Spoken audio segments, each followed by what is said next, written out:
Mr. Ahmad Hajar. Our next speaker is Mr. Shariyar Kabir. We are really privileged to have him here.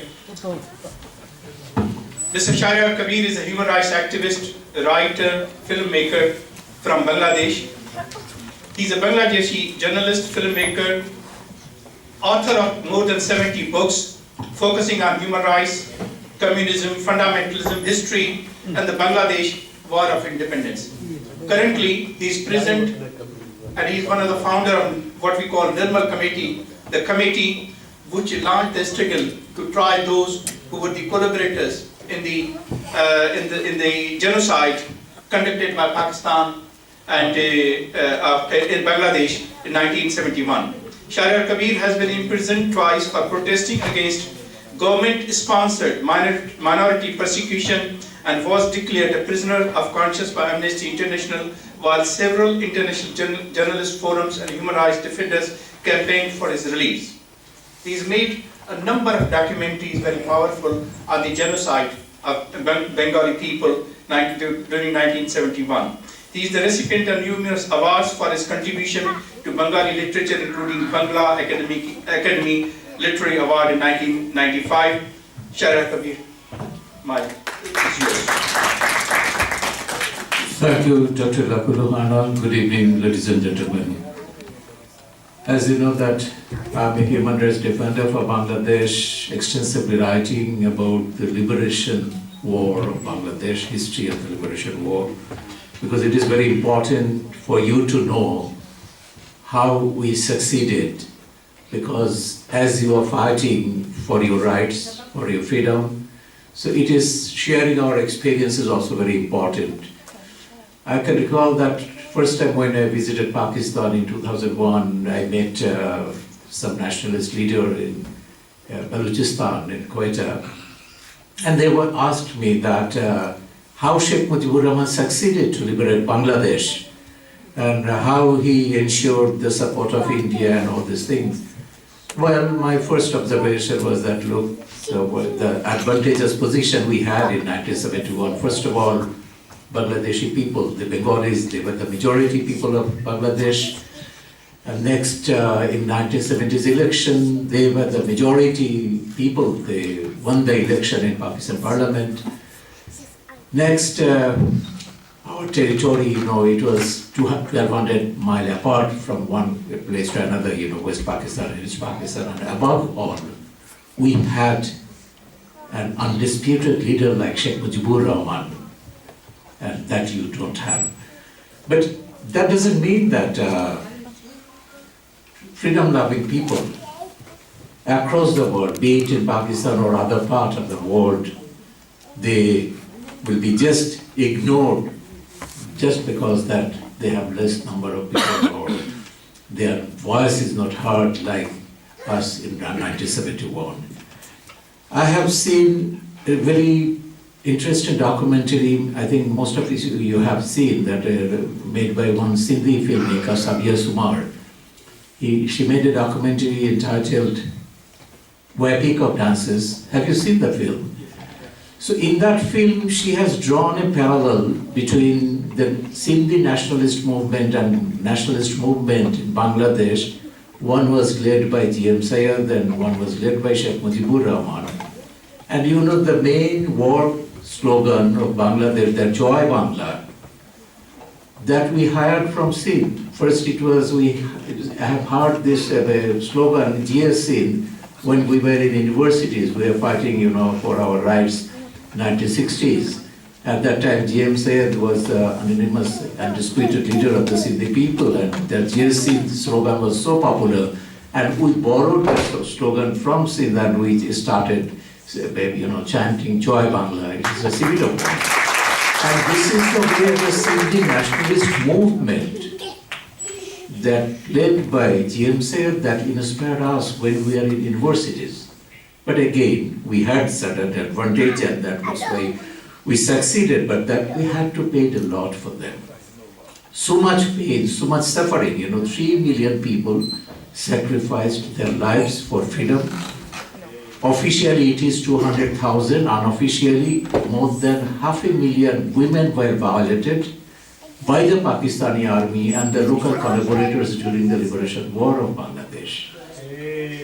More than 10 million people were displaced. They were forced to leave Bangladesh and they took shelter in neighboring India. And thanks to India and led by Mrs. Indira Gandhi, who not only sheltered those refugees, hapless refugees, Bengali refugees, but also extended all our support to the liberation war of Bangladesh.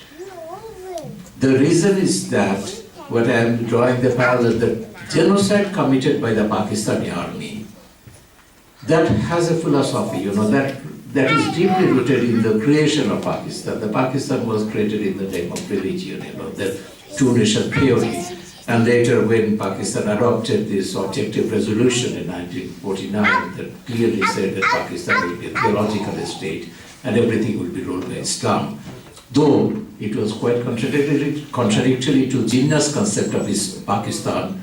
If you remember the 11th August speech of Jinnah of 1947, he categorically said, without uttering the word secularism, that in Pakistan, Hindus will be ceased to be Hindus, Muslims will be ceased to be Muslims, it goes on like that. So his idea was Pakistan to be a secular country, but after that, this objective resolution was passed, mainly by the initiative of Jamaat-e-Islami, led by Abdullah Maududi and his associates.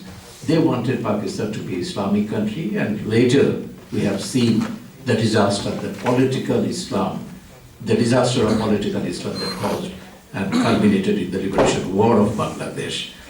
While they were continuing this genocide, they justified, particularly the Jamaat-e-Islami leaders, Abdullah Maududi and his associates in Bangladesh, Ghulam Azam and others, they said that they are doing it in the name of Islam, for the sake of Islam, for the integrity of Pakistan.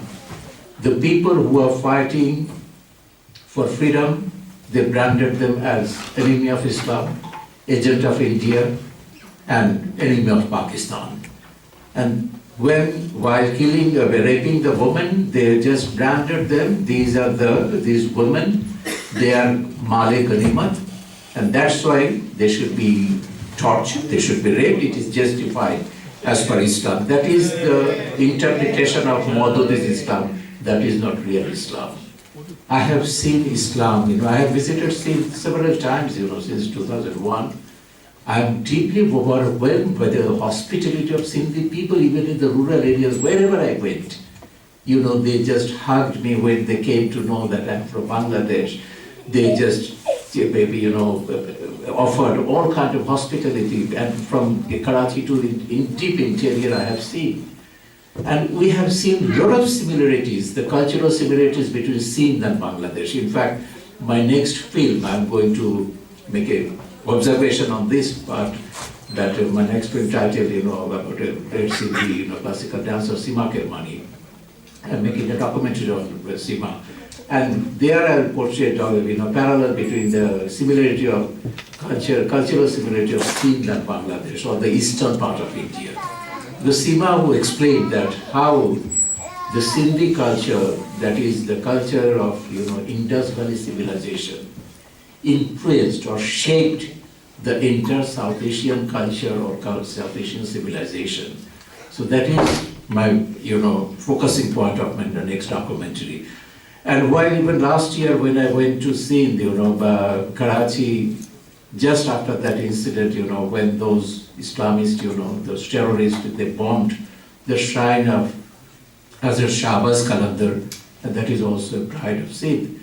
And there, you remember that after the, incident, the bomb blast, more than 100 people were being killed, and several hundred women and children were basically mostly injured. And Seema Kermani and her friends, those artists, writers, human rights defenders, they went there because the mullahs, the fundamentalists, they said that music and songs are prohibited in Sindh.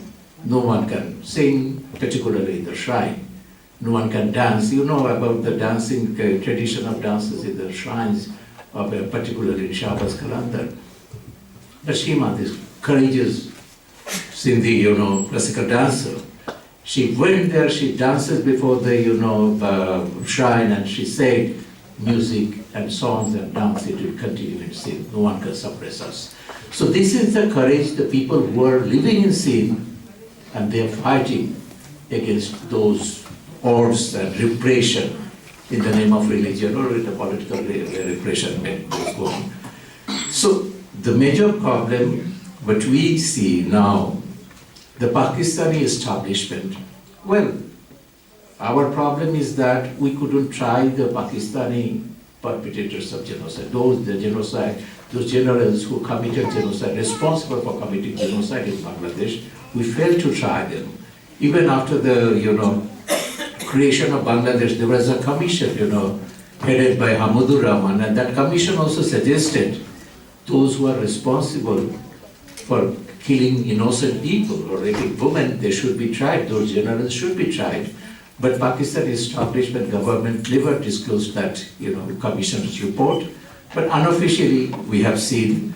But that suggests that if you do not try the perpetrators of genocide, this genocide will repeat again and again. The Pakistani generals, Pakistani army, they got impunity of Bangladesh genocide, that killing 3 million people, they can go unpunished. And that impunity gave them that audacity, that, strength or that capacity to continue genocide in Balochistan and Sindh. Well, many people, when I talk about Balochi genocide or Sindhi genocide, many genocide scholars, they don't share that with my view that, well, they don't like to say that it is a genocide. Well, you are also mentioning that it is disappearance. What do you mean by disappearance? If the definition of genocide is that whether it is the target to eliminate a community by force or creating such a condition. When people are disappearing, that means that people are, the number is reducing. And this is the way the people enter community or part of the community will be eliminated from that class. So that is the point. If you deprive, now we are fighting, the Rohingya, addressing the Rohingya genocide. And what we have observed there, these Rohingya people were deprived from medical health, from food, from education. And that is also part of genocide. Because Burmese regime, they want to eliminate the Rohingya people, the ethnic group as a whole or part. And that's why they push them back to Bangladesh, and now they want a Rohingya-free, Arakan state. So that is the genocide going on in Balochistan, in Sindh, just because those generals, they were not punished for that. That's why we are campaigning for the punishment of the perpetrators of genocide, be it in Bangladesh or elsewhere in Sindh and Balochistan. So there needs a global campaign. A global campaign is needed. Our government, led by Sheikh Hasina, she has started trial of the perpetrators of Bangladesh genocide. Initially, she has started trying their collaborators, but definitely we are also going to try the Pakistani generals who are responsible for committing genocide. And that will help you people to at least to bring this genocide issue before the world, the international community, that Pakistani army is also responsible for committing genocide in Balochistan and Sindh. Maybe it is visible, maybe it is not, it may be a silent genocide, but definitely it's a genocide. Thank you very much.